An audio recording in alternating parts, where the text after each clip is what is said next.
ನಮಸ್ಕಾರ. ನಮ್ಮ ಗುರಿಗಳನ್ನ ಸಾಧಿಸೋಕೆ ಇರುವ ಬೆಸ್ಟ್ ದಾರಿ ಯಾವುದು ಗೊತ್ತಾ? ಅಚ್ಚರಿಯಾಗಬಹುದು. ಆ ಗುರಿಗಳ ಬಗ್ಗೆ ಯಾರಿಗೂ ಹೇಳ್ದೇ ಇರೋದು. ಯಾಕೆ ನಮ್ಮ ಬೆಸ್ಟ್ ಕೆಲಸಗಳು ಯಾವಾಗಲೂ ಸದ್ದಿಲ್ಲದೆ ಸೈಲೆಂಟ್ ಆಗಿ ನಡೀತವೆ? ಬನ್ನಿ, ಇವತ್ತು ಇದರ ಹಿಂದಿನ ಸೀಕ್ರೆಟ್ ಏನು ಅಂತ ನೋಡೋಣ. ಈ ಸ್ಟೇಟಸ್ ಅಂತೂ ತುಂಬಾ ಫೆಮಿಲಿಯರ್ ಅಲ್ವಾ? Grind mode on. ಏನಾದ್ರೂ ಒಂದು ಹೊಸದು ಶುರು ಮಾಡಬೇಕು ಅಂದ ತಕ್ಷಣ ಸೋಷಿಯಲ್ ಮೀಡಿಯಾದಲ್ಲಿ ಈ ಸ್ಟೇಟಸ್ ರಾರಾಜಿಸುತ್ತೆ. ಆದ್ರೆ ಒಂದು ಪ್ರಶ್ನೆ, ಇದು ನಿಜವಾಗ್ಲೂ ನಮ್ಗೆ ಸಹಾಯ ಮಾಡುತ್ತಾ ಇಲ್ಲ ಸುಮ್ನೆ ಶೋ ಆಫಾ? ಇದೇ ಇವತ್ತಿನ ನಮ್ಮ ದೊಡ್ಡ ಪ್ರಶ್ನೆ. ನಾವು ನಮ್ಮ ಗೋಲ್ಸ್ ಬಗ್ಗೆ ಎಲ್ಲರ ಮುಂದೆಯೂ ಡಂಗೂರು ಸಾರಿದಾಗ ಯಾಕೆ ಅವು ಹೆಚ್ಚಾಗಿ ಫೇಲ್ ಆಗ್ತವೆ? ಇದೊಂದು ತುಂಬಾನೇ ಕುತೂಹಲಕಾರಿ ವಿಷಯ. ಬನ್ನಿ, ಸ್ವಲ್ಪ ಇದರ ಬಗ್ಗೆ ಆಳವಾಗಿ ಯೋಚನೆ ಮಾಡೋಣ. ಸರಿ, ಹಾಗಾದರೆ ನಮ್ಮ ಗೋಲ್ಸ್ ಅನ್ನ ಪಬ್ಲಿಕ್ ಆಗಿ ಹೇಳ್ಕೊಳ್ಳೋದ್ರಲ್ಲಿ ಒಂದು ಟ್ರ್ಯಾಪ್ ಇದೆ. ಆ ಟ್ರ್ಯಾಪ್ ಏನು ಅಂತ ನೋಡೋಣ. ಇದು ತುಂಬಾ ಕಾಮನ್ ಹ್ಯಾಬಿಟ್, ಆದರೆ ಇದರ ಪರಿಣಾಮಗಳು ಅಷ್ಟೇ ಸೀರಿಯಸ್ ಆಗಿರುತ್ತೆ. ಬನ್ನಿ, ವರುಣನ ಕಥೆ ಕೇಳೋಣ. ವರುಣ ಬೆಳಗ್ಗೆ 6 ಗಂಟೆಗೆ ಅಲಾರಂ ಇಟ್ಕೊಳ್ತಾನೆ, ಆದ್ರೆ ಕಣ್ಣು ಬಿಡೋದು 9ಕ್ಕೆ. ಸರಿ, ಎದ್ದ ತಕ್ಷಣ ಫಸ್ಟ್ ಕೆಲ್ಸ ಏನು? ಇನ್ಸ್ಟಾಗ್ರಾಮ್ ಓಪನ್ ಮಾಡಿ ಗ್ರೈಂಡ್ ಮೋಡ್ ಆನ್ ಅಂತ ಒಂದು ಸ್ಟೋರಿ ಹಾಕೋದು. ಯಾಕಂದ್ರೆ ಅವನೊಂದು ಹೊಸ ಸ್ಕಿಲ್ ಕಲಿಯೋಕೆ ಶುರು ಮಾಡಿದಾನೆ. ನಾನ್ ಹೀಗ್ ಮಾಡ್ತೀನಿ, ಹಾಗ್ ಮಾಡ್ತೀನಿ ಅಂತ ತನ್ನ ಎಲ್ಲ ಗುರಿಗಳನ್ನ ಎಲ್ಲರತ್ರನೂ ಹೇಳ್ಕೊಳ್ತಾನೆ. ಅವನಿಗೇನಪ್ಪ ಅಂದ್ರೆ, ಹೀಗ್ ಹೇಳ್ಕೊಂಡ್ರೆ ಜನರೆಲ್ಲ ಗೌರವ ಕೊಡ್ತಾರೆ ಅಂತ ಒಂದು ನಂಬಿಕೆ. ನೋಡಿ, ನಾವು ನಮ್ಮ ಗುರಿಗಳ ಬಗ್ಗೆ ಹೇಳ್ಕೊಂಡಾಗ ಜನ ನಮ್ಮನ್ನ ಹೊಗಳ್ತಾರೆ, ಗೌರವ ಕೊಡ್ತಾರೆ, ಸಪೋರ್ಟ್ ಮಾಡ್ತಾರೆ ಅಂತ ಅನ್ಕೊಳ್ತೀವಿ. ಆದ್ರೆ ರಿಯಾಲಿಟಿಲಿ ಆಗೋದೇ ಬೇರೆ. ಜನರ ಎಕ್ಸ್ಪೆಕ್ಟೇಷನ್ಸ್ ನಮ್ಮೇಲೆ ಜಾಸ್ತಿಯಾಗಿ ಪ್ರೆಷರ್ ಹೆಚ್ಚಾಗತ್ತೆ. ಅಕಸ್ಮಾತ್ ನಾವು ಫೇಲ್ ಆದ್ರೆ ಏನಾಗತ್ತೆ? ಅದೇ ಜನ ನಮ್ಮನ್ನ ನೋಡಿ ನಕ್ತಾರೆ, ಗೇಲಿ ಮಾಡ್ತಾರೆ ಅಲ್ವಾ? ವರುಣ ಹಾಕಿದ ಸ್ಟೇಟಸ್ ಕೆಳಗೆ ಒಬ್ಬ ಹೀಗಂತ ಕಾಮೆಂಟ್ ಮಾಡ್ತಾನೆ, ಏನಪ್ಪಾ, ಸ್ಟೇಟಸ್ ಹಾಕಿ ಸ್ಕಿಲ್ ಕಲಿಯೋದಾಗಲ್ಲ, ಅದಕ್ಕೆ ಪ್ರಾಕ್ಟೀಸ್ ಮಾಡ್ಬೇಕು. ಅಷ್ಟೇ. ಈ ಒಂದೇ ಒಂದು ಮಾತು ವರುಣನಿಗೆ ತಟ್ಟಟ್ಟೆ. ಅದು ಅವನಿಗೆ ಒಂದು ದೊಡ್ಡ ಪಾಠ ಕಲಿಸತ್ತೆ. ಹಾಗಾದ್ರೆ ಇದಕ್ಕೆ ಪರಿಹಾರ ಏನು? ಏನು ಮಾಡ್ಬೋದು? ಉತ್ತರ ತುಂಬಾ ಸಿಂಪಲ್. ಮೌನವಾಗಿ ಕೆಲ್ಸ ಮಾಡುವ ಶಕ್ತಿ. ಹೌದು, ಇದ್ರ ಬಗ್ಗೆ ಈಗ ಸ್ವಲ್ಪ ಡೀಟೇಲ್ ಆಗಿ ತಿಳಿದುಕೊಳ್ಳೋಣ. ವರುಣ ಆ ಕಾಮೆಂಟ್ಗೆ ರಿಪ್ಲೈ ಮಾಡೋಕ್ ಹೋಗಲ್ಲ, ಇನ್ಮುಂದೆ ಸ್ಟೋರಿ ಹಾಕೋದನ್ನು ನಿಲ್ಸ್ತಾನೆ. ಸುಮ್ನೆ ತಲೆ ಬಗ್ಗಿಸ್ಕೊಂಡು ಪೂರ್ತಿ ಫೋಕಸ್ ಇಟ್ಟು ತನ್ನ ಸ್ಕಿಲ್ ಕಲಿಯೋಕೆ ಶುರು ಮಾಡ್ತಾನೆ. He just goes silent. ಹೀಗೆ ಸೈಲೆಂಟ್ ಆಗಿ ಕೆಲಸ ಮಾಡೋದ್ರಿಂದ ಸಿಗೋ ಲಾಭಗಳು ಅಷ್ಟಿಷ್ಟಲ್ಲ. ಮೊದಲನೇದಾಗಿ ನಮ್ಮ ಫೋಕಸ್ ಲೇಸರ್ ತರ ಶಾರ್ಪ್ ಆಗುತ್ತೆ. ಡಿಸ್ಟ್ರಾಕ್ಷನ್ಸ್ ತುಂಬಾನೇ ಕಡಿಮೆ ಆಗುತ್ತೆ. ನೆಗೆಟಿವ್ ಮಾತಾಡೋ ಜನರಿಂದ ನಾವು ದೂರ ಇರ್ಬೋದು. ಮತ್ತು ಕೊನೆಗೇನಾಗುತ್ತೆ ಗೊತ್ತಾ? ನಮ್ಮ ರಿಸಲ್ಟ್ಸ್ ಮಾತಾಡುತ್ತೆ. ನಮ್ಮ ಯಶಸ್ಸೇ ಎಲ್ಲದಕ್ಕೂ ಉತ್ತರ ಕೊಡುತ್ತೆ. ಸರಿ, ಸೈಲೆಂಟಾಗಿ ವರ್ಕ್ ಮಾಡೋದು ಸರಿ. ಆದ್ರೆ ಈ ರೀತಿ ಎಫೆಕ್ಟಿವ್ ಆಗಿ ಡಿಸಪಿಯರ್ ಆಗೋದು ಹೇಗೆ? ಅಂದ್ರೆ ಹೊರಗಿನ ಪ್ರಪಂಚದಿಂದ ನಮ್ಮ ಗಮನವನ್ನ ನಮ್ಮ ಕೆಲಸದ ಮೇಲೆ ತರೋದು ಹೇಗೆ? ಬನ್ನಿ, ಕೆಲವು ಸಿಂಪಲ್ ಸ್ಟೆಪ್ಸ್ ನೋಡೋಣ. ಮೊದಲನೇ ಸ್ಟೆಪ್, ನಿಮ್ಮ ಗುರಿ ಏಕ್ದಮ್ ಕ್ಲಿಯರ್ ಆಗಿರ್ಬೇಕು.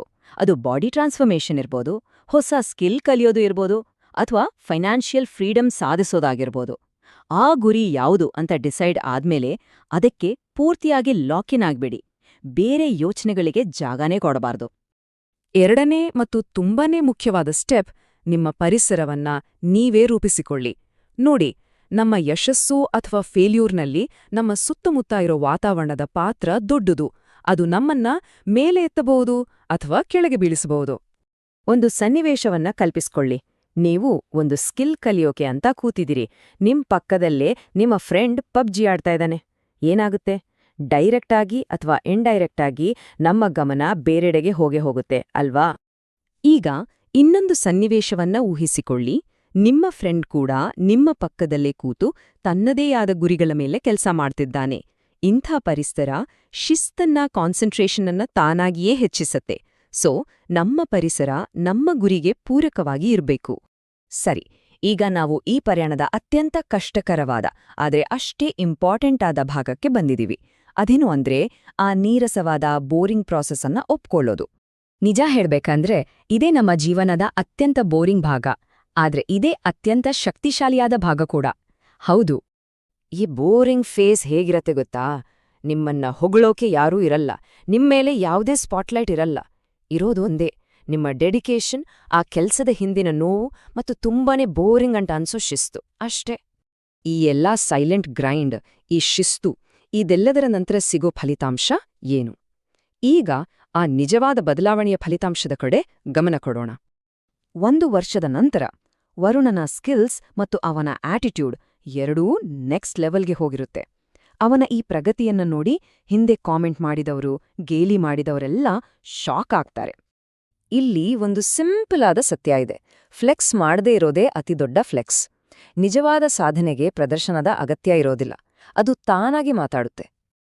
ಇದಕ್ಕೊಂದು ಬೆಸ್ಟ್ ಎಕ್ಸಾಂಪಲ್ ಅಂದ್ರೆ, ನಿಜವಾಗ್ಲೂ ಶ್ರೀಮಂತರಾಗಿರೋರು ತಮ್ಮ ಆಸ್ತಿ ಎಷ್ಟು ಅಂತ ಎಲ್ಲರತ್ರ ಹೇಳ್ಕೊಂಡು ತಿರ್ಗೋದಿಲ್ಲ ಅಲ್ವಾ? ಹಾಗೇನೇ ಯಾರಿಗೆ ನಿಜವಾಗ್ಲೂ ಜ್ಞಾನ ಇರುತ್ತೋ ಅವರು ಸುಮ್ಸುಮ್ನೆ ನಾನು ಬುದ್ಧಿವಂತ ಅಂತ ಪ್ರೂವ್ ಮಾಡಕ್ ಹೋಗೋದಿಲ್ಲ. ಅವರ ಕೆಲಸವೇ ಅದನ್ನ ಹೇಳುತ್ತೆ. ಸರಿ, ಈಗ ನಾವು ಈ ಇಡೀ ವಿಶ್ಲೇಷಣೆಯ ಕೊನೆ ಭಾಗಕ್ಕೆ ಬಂದಿದ್ದೀವಿ. ನಮ್ಮ ಮೈಂಡ್ಸೆಟ್ ಅನ್ನ, ನಮ್ಮ ಮನಸ್ಥಿತಿಯನ್ನ ಪುನರ್ನಿರ್ಮಿಸೋದು ಹೇಗೆ ಅಂತ ನೋಡೋಣ. ನೋಡಿ, ಇಲ್ಲಿ ಡಿಸಪಿಯರ್ ಆಗೋದು ಅಂದ್ರೆ ರಿಯಾಲಿಟಿಯಿಂದ ಓಡಿ ಹೋಗೋದಲ್ಲ.